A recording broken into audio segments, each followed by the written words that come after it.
ఓ ఈరోజు గణేష్ చతుర్థి.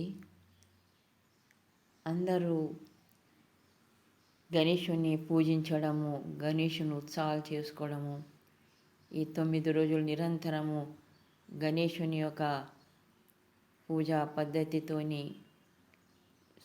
సమాజంలో ఒక ఉత్సాహము, సంతోషము, ప్రసన్నత, ఉల్లాసము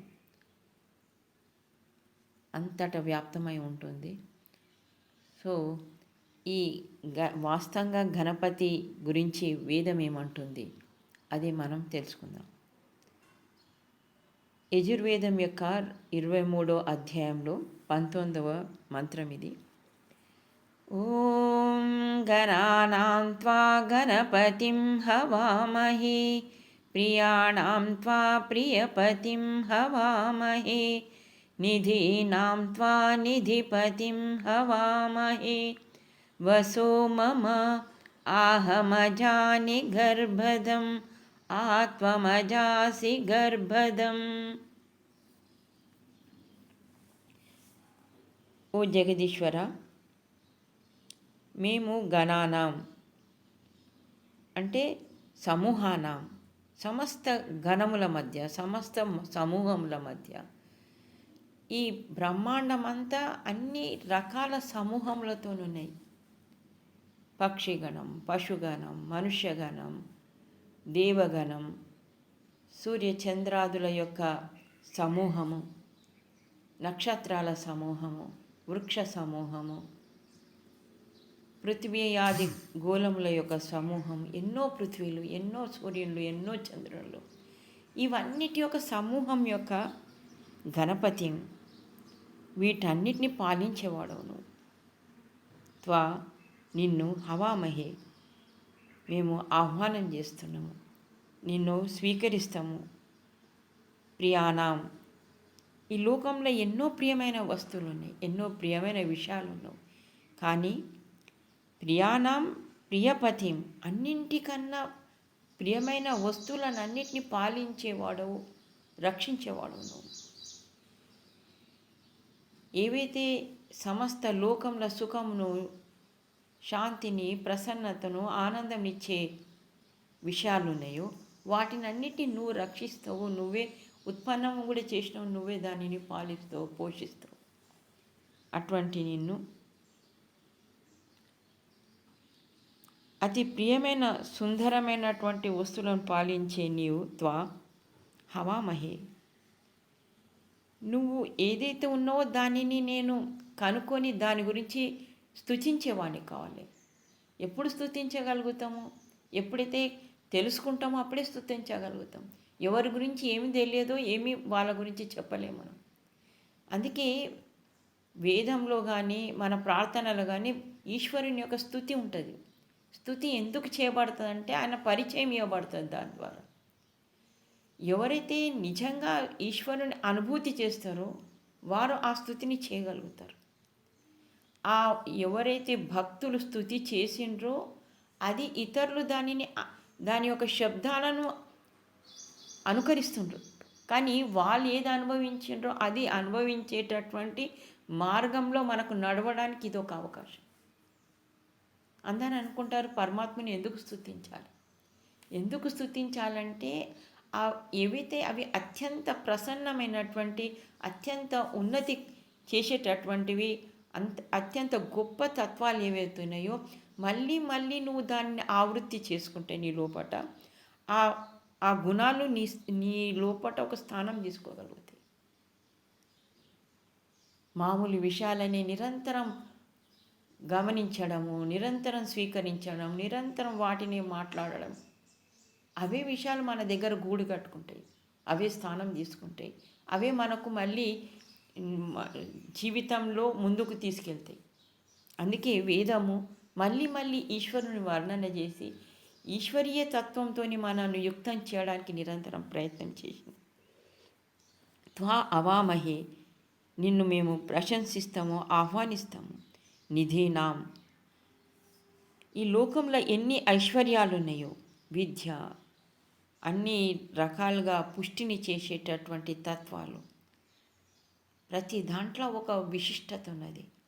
సూర్యుడు ఒక ఐశ్వర్యం ఇస్తాడు, చంద్రుడు ఒక ఐశ్వర్యం ఇస్తాడు, భూమి ఒక ఐశ్వర్యం ఇస్తుంది, గాలి ఒక ఐశ్వర్యం ఇస్తుంది, అగ్ని ఒక ఐశ్వర్యం ఇస్తుంది.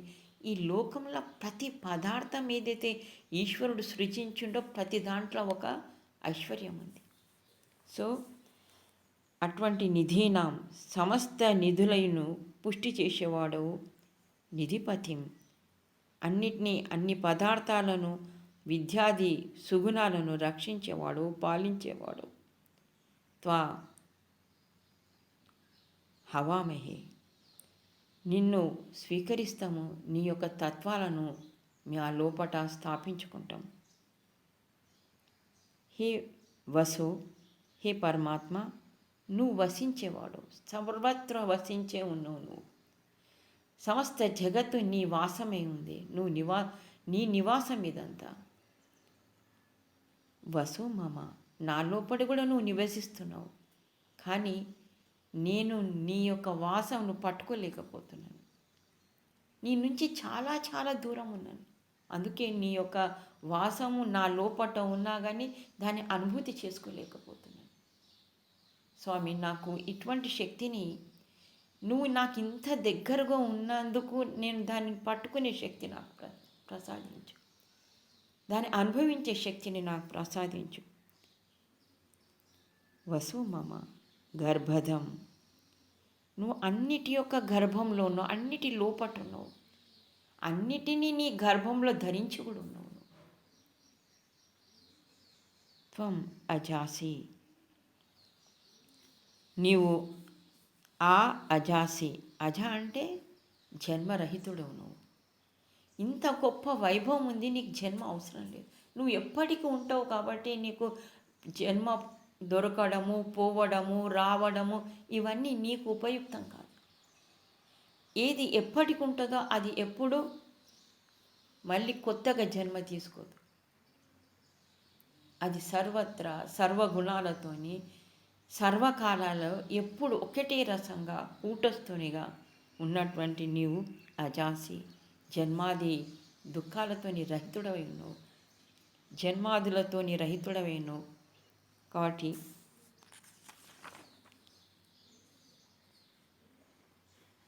గర్భధం, ఈ ప్రకృతి యొక్క ధర్త ఉన్నావు, ప్రకృతి యొక్క అనుష్ఠానంలో ఉపస్థితమై ఉన్నావు, వాటి యొక్క గర్భంలో కూడా నువ్వే ఉపస్థితమై.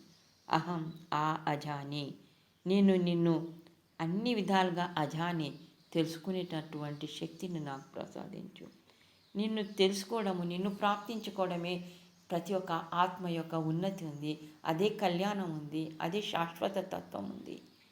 ఒక్క శాశ్వత తత్వం, ఒక్క కళ్యాణమును వదులుకొని పరిపరి విధాలుగా మనుషులు ఎన్నో సమస్యలలో ఇరుక్కొని ఎన్నో కష్టాలలో దుఃఖాలలో నిరంతరం నిమగ్నమై ఉంటారు.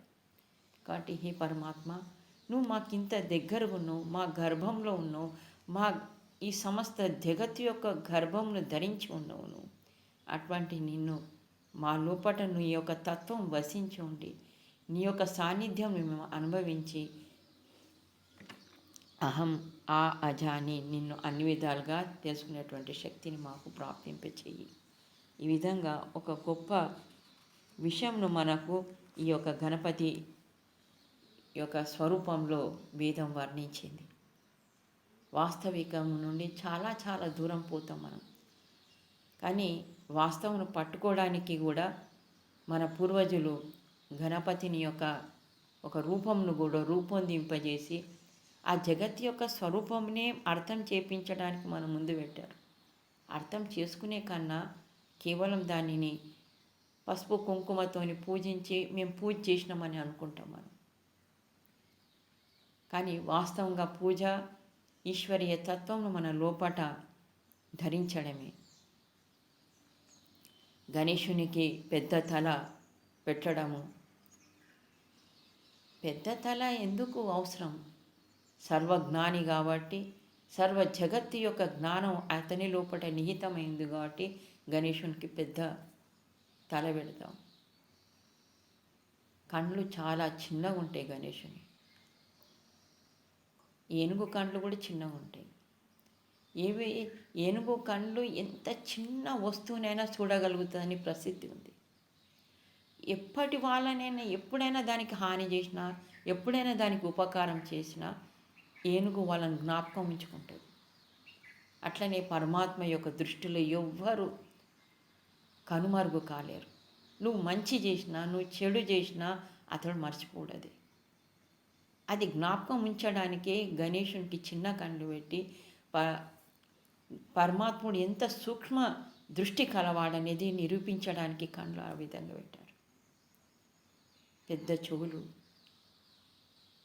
పురుహూతుడైన, పురుహూత అంటే పరమాత్మునికి ఒక నామం. అందరిది ఒకే క్షణంలో అందరి యొక్క బాధని వినగలుగుతాడు, అందరి యొక్క ప్రార్థనలను వినగలుగుతాడు, అందరి యొక్క భక్తిని స్వీకరించగలుగుతాడు. అతనికి సమయం యొక్క వ్యవధానం లేదు. సర్వకాలంలో సర్వములది అందరిది వినగలిగే శక్తి ఉంది ఆయనకు. అందుకే పెద్ద చెవులు. ఒక చీమ నుండి, ఒక చీమ కన్నా కూడా సూక్ష్మమైనటువంటి ప్రాణికోటి నుండి, ఎంత పెద్ద విశాల కాయమున్న ప్రతి జంతువు నుంచి అందరి యొక్క విషయాలను గమనించేవాడు, స్వీకరించేవాడు, అర్థం చేసుకునేవాడు, వ్యవస్థ చేసేవాడు. అన్నీ వింటాడు, అన్నీ చూస్తాడు. కానీ తొండముంది గణేశునికి. అన్నిటినీ మౌనంగానే స్వీకరిస్తాడు. ఒకరి మాట ఒకరికి చెప్పడాయన. ఎవరి విషయం ఎవరిది వాళ్ళకు సీక్రెట్గా ఉంచుతాడు. ఎవరి విషయం వాళ్ళకు నిహితమై ఉంచుతాడు.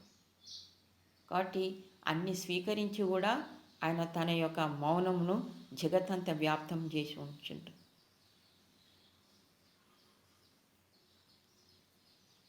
పెద్ద కడుపు, ఆయనది పెద్ద గర్భం. అందుకే ఈ మంత్రంలో ఏదైతే గర్భధం అనే శబ్దం 2 సార్లు. అందుకే ఆ మూర్తిలో కూడా గర్భముని చాలా పెద్దగా ఉంచుండు. అన్నిటినీ తన దాంట్లో వాసం చేయించుకుంటుండు. కాబట్టి సమస్త సూర్య చంద్ర నక్షత్రాదులన్నీ అతని యొక్క గర్భంలో నివాసం చేస్తున్నాయి. కాబట్టి ఆయనకు పెద్ద కడుపుని పెట్టి నిరూపించారు.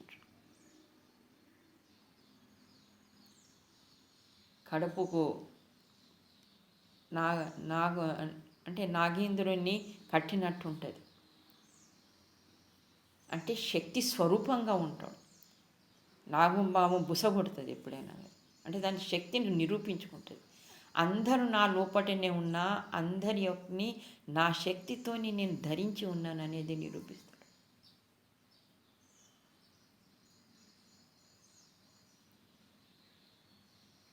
ఇంత పెద్ద ఆకారంను ఎలుక వాసం చేపిస్తాం. మూషక వాహనుడు. అసలు ఇది ఎవరైనా కొంచెం కూడా లాజిక్ ఉన్న మనిషికి అది ఒక ఉపహాసంగా ఉంటుంది.